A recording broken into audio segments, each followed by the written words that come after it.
Bethesda Games are immersive sims because you can touch things.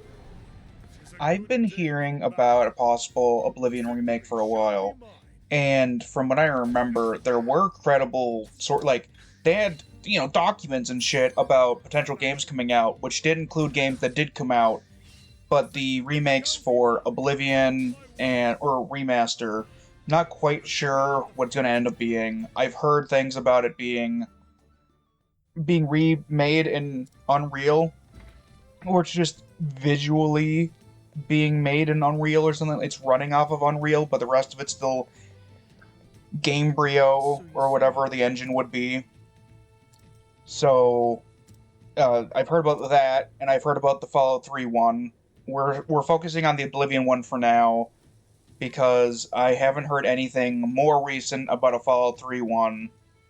If a Fallout 3 remake does come out, though, I might play it. I kind of want to start Fallout 3 in October, of either when the bombs dropped, like the date of the bombs dropping, or the date that it came out as a... Oh, fuck. Let's see. It's time to do math. It's time to subtract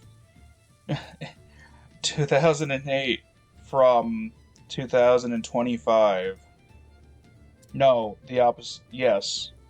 No, 2025 minus 2008. 17 fucking years. For reference, when that game came out, 17 years before 2008 was 1991, which wasn't that the wasn't 1991 the fall of the Berlin Wall? Let's see, fall date. 89. I thought it was 91. Oh, okay. Or was it the Soviet Union? Wait. Soviet Union fall. 91, that's it. That's it. It does, yep. That's what I was thinking of. Because San Andreas takes place in, I think, like 92 or so, and they reference that in the game. So, back to Oblivion. It was technically my first experience with the Elder Scrolls series.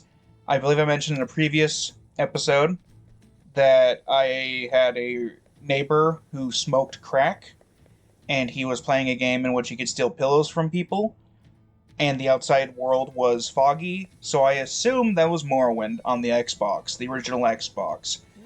The Xbox naming scheme still piss me off to this day. They went from Xbox to Xbox 360 to Xbox One to the...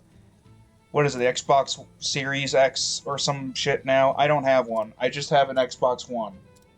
And the Xbox 360, I think, still at my grandparents' disowned me, and I never was able to get that back. I wasn't able to get I had a bunch of posters that are like, I can't really get those back. I had signed posters from some people. I had like my original Skyrim map is there. Fuck, man. Some drug addict might have ended up having it after they disowned me, because my old man's druggy friends probably came around wanting some of the shit and thinking that it was his, and they ended up giving my shit away. Let's see. Yes. So, Oblivion Remake. Would I play that over the original? Probably, maybe. Like on the channel? Maybe. It depends on how they handle the leveling system. If they outright just fix the leveling system in the remake/remaster, yeah. If not, I'll stick with playing it on the the original with mods. I'll have to see how it handles a controller though, because that is the main thing. Is I prefer playing these kinds of games with a controller. The original game... Okay, so before I get to talking about my experiences with the original game, I have another bullet point. I have two more bullet points to go over. The first one is that a fairly reliable dude, can't remember who the fuck it was, but he's listed as like a tier 1 leaker, and that he's got the good shit. He knows what he's talking about. He's saying possible shadow drop for the game, a shadow release, or whatever it's called. They'll just say, hey, here's the game, get it, which they've done not dissimilar things for other games, but nothing. Well, they haven't really done, like, no, actually, they have, in fact, remastered Skyrim, like, 3 times now, so... But I think there's normally a little lead-up before they release that sort of stuff. My theory is that it's to help tide people over for the next Elder Scrolls game, which, honestly, they should have just made a fucking... So, between Morrowind and Oblivion was like 4 years development time or some shit. Maybe a little bit longer. Maybe 5 years. And then between Oblivion and Skyrim was like another 5 years. So there's no good reason why they couldn't have put out another Elder Scrolls game in, say, 2021, a decade after Skyrim. They honestly should have. And they should have put out another Fallout game this year, a decade after Fallout 4. But they didn't. And they also didn't... They also should have just straight up had sort of Obsidian style, oh, do a mainline title, let somebody else do a side title while we're working on other games. Man, imagine a side title for the Elder Scrolls. That would have been magnificent. Help tide us over for Fallout 4.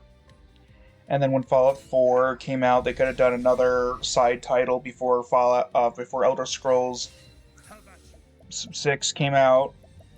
And it's just leapfrogging releases and side games, and that would have been magnificent. I hope we see side games come out because of their buyout from Microsoft. That would be nice. Of course, making sure... Here's the thing, right? The workers deserve as much time and resources as they need to make these games. The thing is they're still coming out late. Like, really super far away from each other. But I don't hear much in regards to the improvements of the actual quality of life for the workers. So it's like, that's not even the excuse that can be made. It's just the people in charge not wanting to spend the money to get the games made. They'd rather just re-release the older games. It also doesn't help that, if I remember right, the lead concept artist for the Fallout series between 3 and 4, he died. I don't know if he worked on the previous games. I also don't know what else he worked on, but I know that dude died. And because of that, some of the art direction for Fallout 4 got changed. My other idea is that, what if they shadow drop this, and then they say, oh, Elder Scrolls 6 release date. So this hypes up that. We might not get Elder Scrolls this year, but maybe next year. Because, Starfield came out in, late 2023? Let's see. I think it was right after my old man died. Yeah, Starfield release date. When did you come out? September 6th, 2023. So yeah. This year will have been 2 years since Starfield. It also just seems like they're fucking messing up. Or them being bought out by Microsoft. And it does make sense. Microsoft buying them out.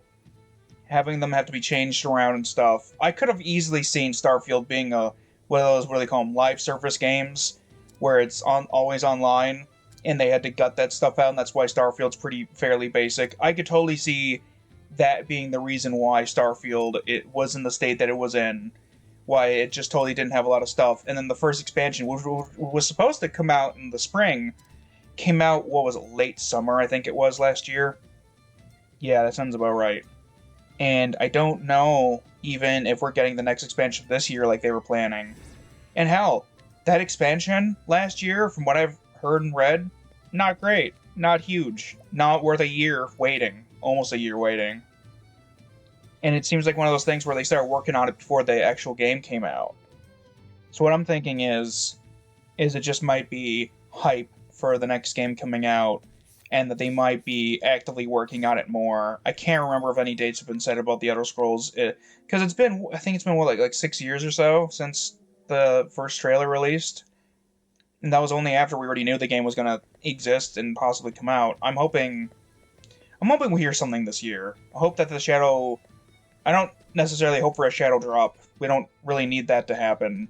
But Yeah, it's one of the reasons why I want to get into Morrowind, so that I can get into the Oblivion remake when it does, later on, like personally myself, and then that way I can judge. Oh, I should do this for the channel. Let's see the next point. Oh yeah, my times with the it's 10 minutes in. My times with the original game. My old man picked up a used copy of the Knights of the Nine expansion version that had, or it was the Game of the Year edition. I can't quite remember. I actually do have, yeah. I myself bought at least the case for the Game of the Year edition, in that it has some cool stuff with it. It doesn't have the coin. I think the original one had a coin, but it's nice to have like the sleeve and all that. And that was probably the first full RPG I've played in which you make your own character and stuff.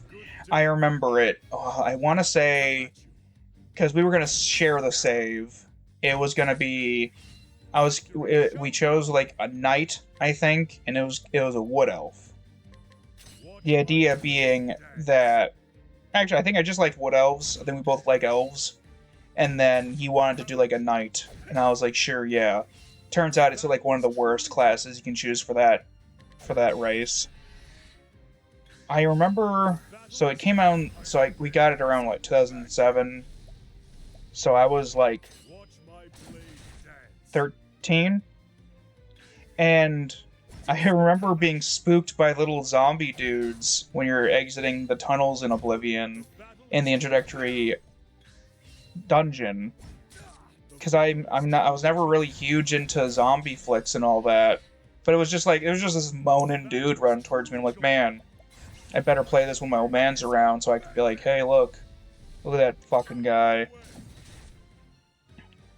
I'm trying to think of like my first, so exiting the tunnels after playing through the dungeon. I remember seeing the view of the nearby, those alien ruins across from the pier in Oblivion, the little dock, once you exit the sewers. And just the sense of freedom of being able to go wherever I want, but knowing that the game is showing like, hey, this dungeon's probably where you want to go first. And just being able to go, it's the freedom of the people give Bethesda games a lot of shit, but between their engine and their design sensibilities, there's always been the aspect of being able to go anywhere you want and play how you wish has always just been so good to me, as well as the ability to interact with something in the things in the environment. I have said, and I will always say, that by the definition of, technically speaking, the Bethesda games are, to an extent, immersive sims. Because you can touch things. That's one of the main things about the immersive sims. You can touch things even if it doesn't matter. Now, mind you, in the games you can't really pick something up and then like toss it and have it distract people, which is technically more of like, yeah, an immersive sim is like that kind of a thing. But thankfully with modding, there are actually mods for that, so that's pretty cool. I've been thinking about adding it to my New Vegas. Let's see, what other things do I recall from the game? I played a lot of Oblivion. He didn't play that much of it. He never actually got around to playing it. I mostly did. I went through all of the guilds. I remember waking up early one morning to wrap up the main quest, and then you were told, hey, you're gonna get a piece of armor, but you gotta like wait a week. And I was like, well, I have school in about half an hour. What if I just speed through the waiting process? And I just waited in the spot for a week. The old man was like, hey, you got school coming up pretty soon. I'm like, yeah, I want to see this armor though. It would have been cool to go to the mid-late launch, I think, though I would have been 13, and I didn't quite appreciate a lot of things quite yet then. I believe around 14 is when you gain full, like, self-identity. It's around then that you're sense of taste in terms of music is more well defined.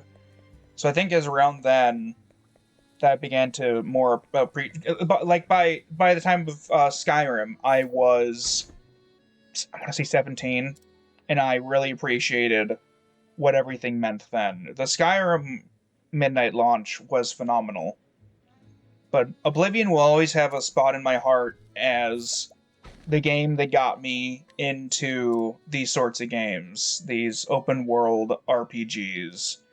And so because of that, I very much will enjoy seeing what the remake has to offer. And with that, I think that is the finale of this episode. Talk to you later.